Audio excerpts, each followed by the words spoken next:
मंडळी, आज पाहूया तेलाचा एक थेंबही न वापरता अगदी चटपटीत चविष्ट असा नाश्ता। फ्रीजमध्ये थोडं जास्तीचं दही शिल्लक होतं। जास्त दिवस राहिलं तर घरी कोण खायलाही बघत नाहीत। विचार केला, या दह्याचाच पौष्टिक असा काही नाश्ता बनवूया। इथे मी हे 1 वाटी दही घेतलं। एक पातेलं घेऊन त्यावर ही एक चाळण ठेवली। पुरणपोळीचं पुरण चाळायला जी चाळण वापरतो ना, ती चाळण मी इथे घेतली आहे। चाळणीवर एक स्वच्छ असा कॉटनचा कापड घेतला आणि या कापडामध्ये दही ओतून घेतलं।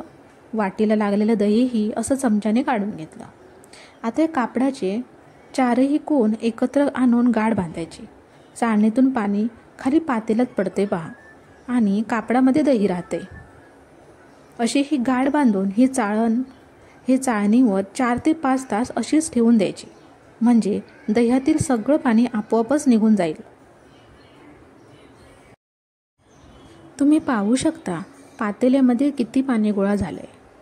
आता ही कापडाची गाठ सोडून घ्यायची। पहा, घट्टसर दही शिल्लक राहिले। हे दही एका भांड्यामध्ये काढून घ्यायचं। पहा, किती मऊसूत अगदी क्रीमी दही दिसते। आता 1 वाटी भरून शिमला मिरची बारीक चिरून घेतली। शिमला मिरची ही बारीकच चिरायची। पाव चमचा काळी मिरी पावडर घेतली। 1 चमचा हिरवी मिरची बारीक चिरून घेतली। 1 चमचा आलं लसूणची पेस्ट घेतली। मूठभर कोथिंबीर बारीक चिरून घेतली। चवीपुरतं मीठ घेतलं। पाव चमचा साखर घेतली। आता हे सर्व व्यवस्थित मिक्स करून घ्यायचं आहे।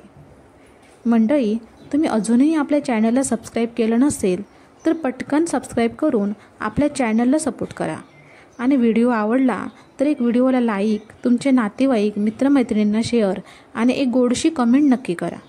तुमच्या प्रेमामुळेच आपल्या चॅनलला पुढे जायला खूप मदत होईल। इथे एक ब्रेड घेतला। तुम्ही हा पदार्थ अजून हेल्दी बनवण्यासाठी ब्राऊन ब्रेड देखील वापरू शकता।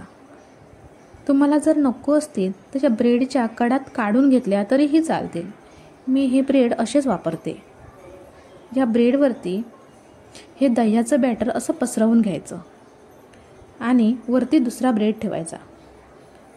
तुम्हाला अजून एक बनवून दाखवते। पहिल्याप्रमाणे एक ब्रेड घेऊन त्यावर हे बॅटर पसरवायचं आणि वरून सँडविच सारखा दुसरा ब्रेड ठेवायचा। अशाच प्रकारे 3ही सँडविच बनवून घेतले। इकडे एक सँडविच मेकर घेतला आणि हे तयार केलेले सँडविच दोन्ही बाजूने क्रिस्पी होईपर्यंत छान भाजून घेतले। पहा मंडळी, खूप छान सँडविच तयार झालेत। तुम्हाला पलटवून दाखवते। पहा, दोन्ही बाजूने व्यवस्थित भाजलेत। मी इथे एक थेंब सुद्धा तेल वापरलं नाही आहे। आता अजून तुम्हाला एक तव्यावरती बनवून दाखवते। इथे मी बिडा गरम करत ठेवला। तुम्ही नॉनस्टिक पॅन, बिडा, डोसा पॅन, अगदी चपातीचा भाकरीचा तवा देखील वापरू शकता।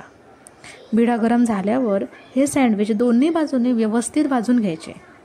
मी इथे तेल, तूप, बटर असं काहीच वापरलं नाही।